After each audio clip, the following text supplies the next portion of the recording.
Everyone, welcome back to my new blog. তো আজকের ব্লগটা আমি একটা বনে বাজারে শ্যুট করছি। এটা বনে বাজারে নয়, আমার বাড়িটা দেখো, ওই যে আমাদের বাড়ি। তো এটাও আমাদের জায়গা। সেইটা পিছনে কি কি আছে তোমাদের সাথে একটু শেয়ার করি।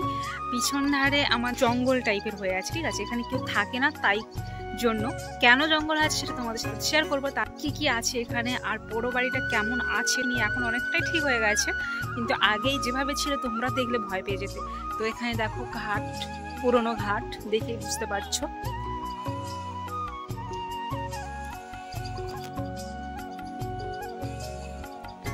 এইটা হচ্ছে পুরনো বাড়ি। আমার বাবারা যখন ছোট ছিলেন তখন এখানে থাকতেন। সামনের দিকটা ভালো আছে, তোমাদের সামনে দেখাচ্ছি না, পিছনে দেখাচ্ছি। রান্নাঘর ছিল, সামনেটা একটু মেরামত করেছে, ভালো ছিল বলবো না, খারাপ হয়ে গিয়েছিল। এটা ছিল অনেকটাই বড় মাটির দোতলা, মানে নিচেরটা ইট দিয়ে করা হয়েছে, কিন্তু উপরে ছিল মাটির ইট দিয়ে, পুরোনো দিনে যেমন হয়। তো সেটা কেউ না থাকার জন্য, না দেখভাল করার জন্য, ঝড় বৃষ্টি যে আমফান ঝড়েছিল সেখানে একটু ভেঙে গিয়েছিল, সেইভাবে পুরো অবস্থায় ছিল। এখন সেটাকে ঠিক করেছে, কারণ জেঠুরা মাঝে মাঝে আসেন, এখানে থাকেন। তো আমরা যেহেতু এই পাশটা আমাদের বাড়ি করে নিয়েছি, তো তার জন্য এখানে আমরা থাকি না কেউ। আমার বাবাদের ছোটবেলার স্মৃতি এটা। তো এইটা যে ভাঙাটা দেখছো, এটা ছিল রান্নাঘর, অনেক বড় রান্নাঘর ছিল, তো ভেঙে গেছে এটা। তো আমি উঠে পড়েছি আমাদের এই যে ঘাটের উপরে উঠে পড়েছি। এই ঘাটের পাশেই দেখো একটা গাছ রয়েছে, দেখো ফুলে ফুলে পুরো ভরে গেছে। এটা কি গাছ বলো তো? এটা সবাই জানো, স্টার ফ্রুট। অনেক পরিমাণে বিক্রি হয়, খেতেও টেস্ট লাগে, টক টক লাগে। স্টার ফ্রুট বা আমাদের গ্রাম্য ভাষায় বলা হয় কামরাঙা বলা হয় বা করভাঙা বলা হয়। তো তোমরা জানিও তোমরা কে কি নামে জানো। ফুলগুলো দেখে নাও, তোমরা হয়তো কেউ ফলগুলো দেখেছো কিন্তু ফুলগুলো কোনোদিনও দেখোনি, কিন্তু আমাদের বাড়িতে আছে, তোমাদেরকে একটু দেখাই।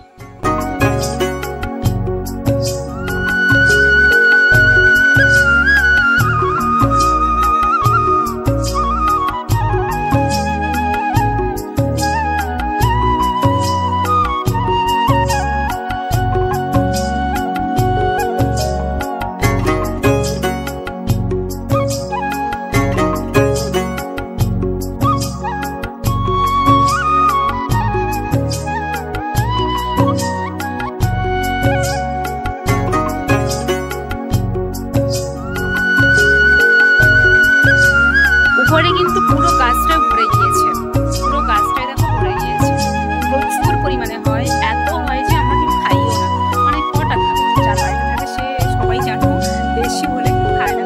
তো এদিকে সবার বাড়িতে নেই, তবে যাদের দরকার হয় আমাদের বাড়িতে নিয়ে যায়, বিক্রি হয় না, বিক্রি করা হয় না। আর আমি এত সময়ে যে ঘাটে দাঁড়িয়ে দাঁড়িয়ে গল্প করছি আমাদের সাথে, এইরকম অবস্থা, ব্যবহার না করলে যা হয় আর কি।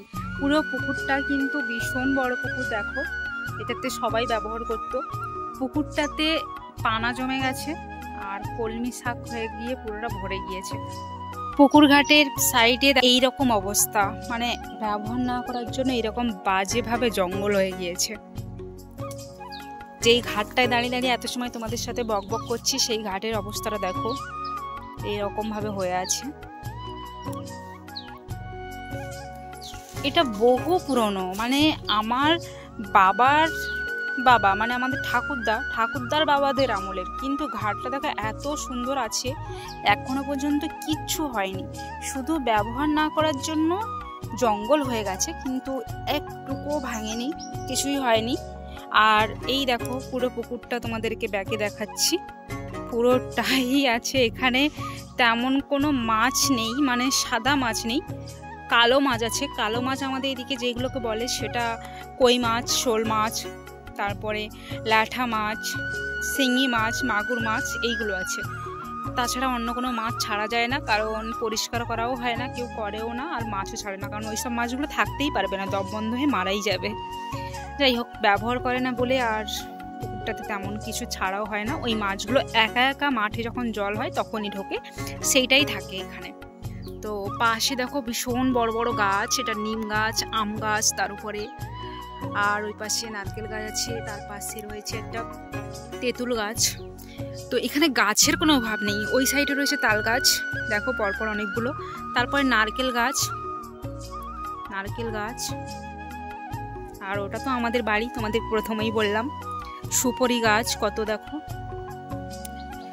মানে প্রচুর গাছ কেটে দেওয়া হয়েছে, কারণ গাছ কাটা যদিও ভালো নয়, গাছ কাটা হয়েছে কারণ এত পরিমাণে ঝড় হচ্ছে। এখন বাড়িটা করার পাশে যে দুটো নারকেল গাছ ছিল কেটে দেওয়া হয়েছে, কারণ ঝড়ে ঘরের উপরে পড়ে যাওয়ার চান্স ছিল, তো সেই জন্য কেটে দেওয়া হয়েছে। আর এই যে বাড়িটা, আমি তোমাদের শুধুমাত্র বাড়ির সামনেটা দেখাচ্ছি না, পিছনটাই দেখাচ্ছি। তোমরা যদি সামনেটা দেখতে চাও তাহলে কমেন্ট করো, অবশ্যই দেখাবো। তো পিছনের এরকম অবস্থা। আর এত পরিমাণে গরম পড়েছে, আমি এই ছায়াতে দাঁড়িয়ে দাঁড়িয়ে ভাবলাম তোমাদের সাথে একটু গল্প করি আর তোমাদেরকে আমাদের পুরনো পুকুর দেখাই আর গাছপালা, সাথে পিছনে যে ভাঙা বাড়িটা সেটাও দেখাই। ভিডিওটা আর বেশি বড় করব না, ভিডিওটা এই পর্যন্ত। আর ভিডিওগুলি অবশ্যই অনেক অনেক করে শেয়ার করো বন্ধুরা, তোমরা আমাকে সাপোর্ট করো আমার চ্যানেলটিকে। তোমাদের এই প্রাকৃতিক দৃশ্য দেখে কেমন লাগলো আর আমাদের পুরো বাড়ি আর পিছনে জঙ্গল দেখে কেমন লাগলো সেটা তোমরা অবশ্যই কমেন্টের মাধ্যমে জানিও। আর আমার ভিডিওটিকে সাপোর্ট করো।